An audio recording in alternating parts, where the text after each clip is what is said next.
Become a successful Periscoper, I am going to share my secret tips for you guys. So anyone out there who is a Periscoper and want to grow your channel, this is the good opportunity to listen. And there are a few things that you guys should consider if you feel like you want to do this and you want to try in the future to monetize your channel. Some people are just random scopers, you know, that scope some time here and there. We don't focus on those because they have a different category. We're going to focus on those people who aim to scope a lot, who aim to scope at least once a week, at least minimum once a week, you know, those scopers who aim to grow their community. Let's focus on those people. Okay, some people who don't know me, all the friends in here, they know me. But other new people, I just like to say, because you're like, who are you to say how to become a successful Periscoper? Well, I'm just about to hit 20,500 followers. I have been successful in Periscope. I'm a super broadcaster VIP.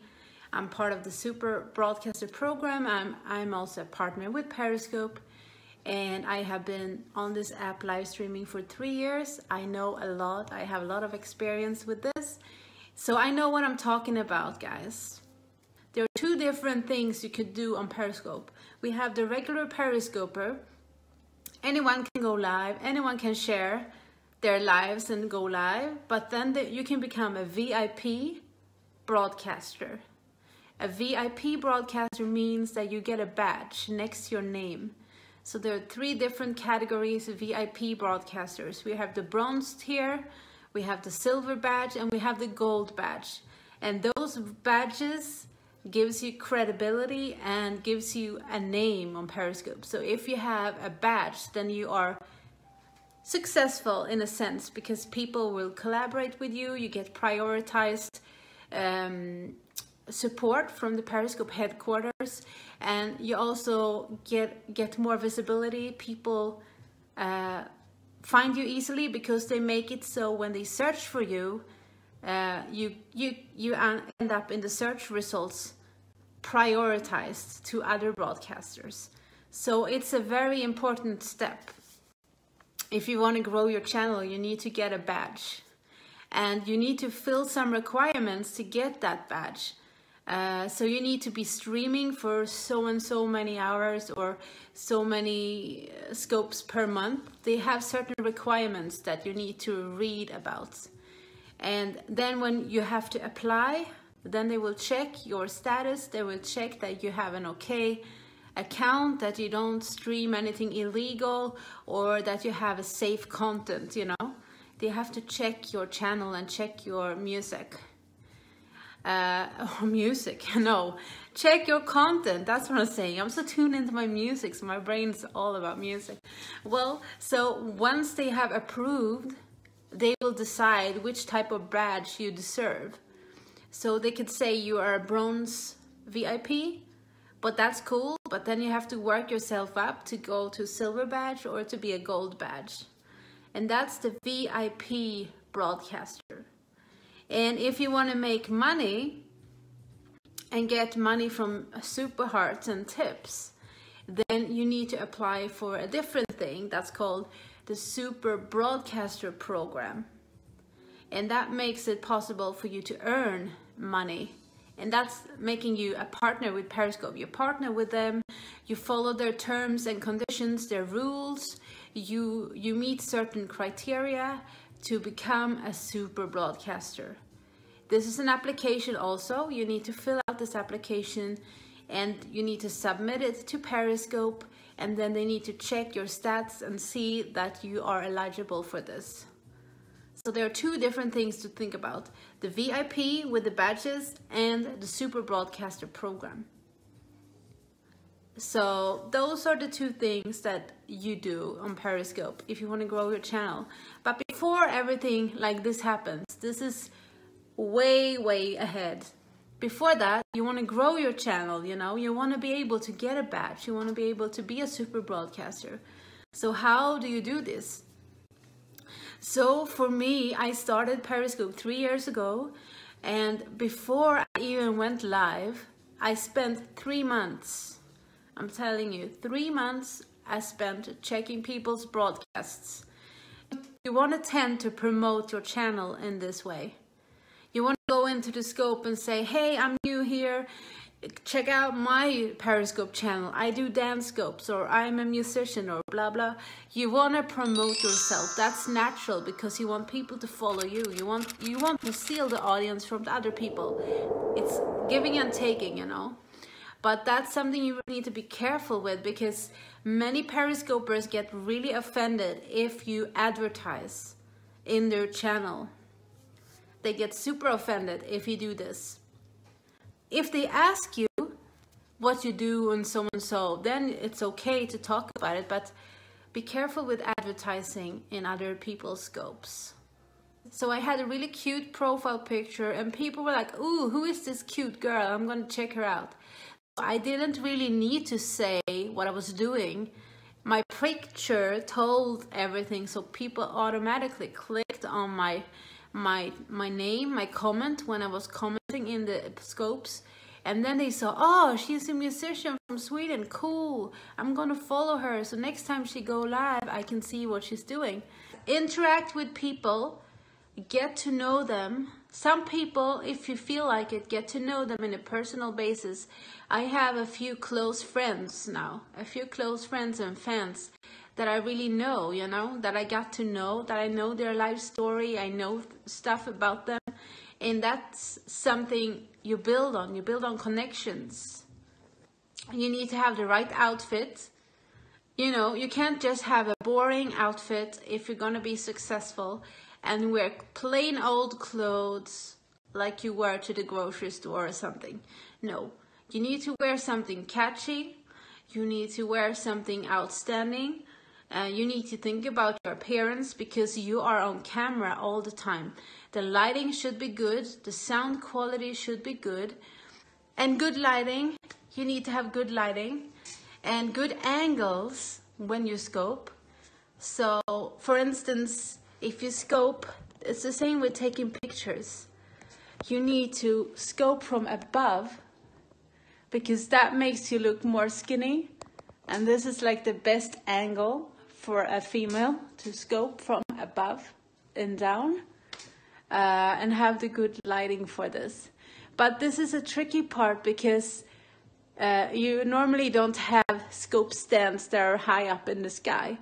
So sometimes I put my scope stand on boxes or on a chair or on a small table or something. So my scope stand is elevated and looks down on me. That's what you have to think about. If you want to look skinny, then put it above like this. Now I have it looking down and up. And that's not really optimal. It should be like this. A scope that is something you can connect with. And people want to see eyes. People want to connect with people. So they want to see you in the eye. They want to be able to see your emotions, see what you do. So you need to be engaging in the community to grow your channel. You need to comment and watch people's broadcasts. You need to think about your appearance because you are on camera, you are filmed, you're broadcasting to the world, everyone can see you. It's like you are an actor going to a theater, but we don't want a fake person on the camera, we want a real, genuine person. So try not to act on the camera. Try to be natural, try to be yourself, but remember you are on stage. This is your show, your broadcast, your show. So you decide where the show is going to go. It's you who takes control over your broadcast. Because some people, you're going to get trolls, you're going to get negative people, you're going to get stalkers, you're going to get all kinds of negative people in your scopes. That's what you're going to get. That's just what you have to deal with, you know. So that's what the tips I have for you guys. And when you have built momentum, you have built up a quality stream, you need to figure out what type of broadcast are you doing so people easily can find you. So for instance, Jim Lind in Copenhagen, he is famous for his scopes where he do tour guides, or he go through beautiful landscapes, or show the architecture of Copenhagen, or show the beautiful scenery. So every time Jim goes live, you automatically know what he's about to do, because he has a niche market. He has made a niche market. So everyone in the world who I see Copenhagen, oh, they know this is the guy who shows Copenhagen. Oh, how cool. I'm telling you, when you have found that thing that people want from you, then you have a successful channel. Because if you don't go live, people are going to ask for you. Where are you? Are you sick? What's happening? We miss you. You are an important part of our community, you know. People want to see Natalie dance. If Natalie is not dancing at 5 o'clock, I'm worried. Where's Natalie? You know, you need to find out what's your thing. What's your thing that you're going to do, and be persistent with that thing. You can't expect success if you're broadcasting something different. You need to tell people what you do. If you're a cool hairdresser, then you can't be out doing a totally different thing, because people are going to get confused, and that's what's going to make them leave your channel. That's going to make them not want to watch you. It's going to make them not follow you, and it's going to make them leave. So you need to be persistent and build your community. And once you have created that need, then people are automatically going to find you. So this is what you have to do. If you want to build a successful channel on Periscope, be consistent, engage in the community. Think about your appearance, because you are on camera. You are a movie star, you could say. You are on camera, and the whole world is going to look at you. So you need to be presentable. You need to think about what you wear. Think about your appearance. It's very important. Have a nice profile picture. That's also something you need to think about. And if you want to grow your channel, this is what I did. I actually checked my statistics from my previous broadcast, because I've been scoping for 3 years, and you can go back and you can see exactly the statistics from every single scope you did. You can see which days of the week is my most successful days.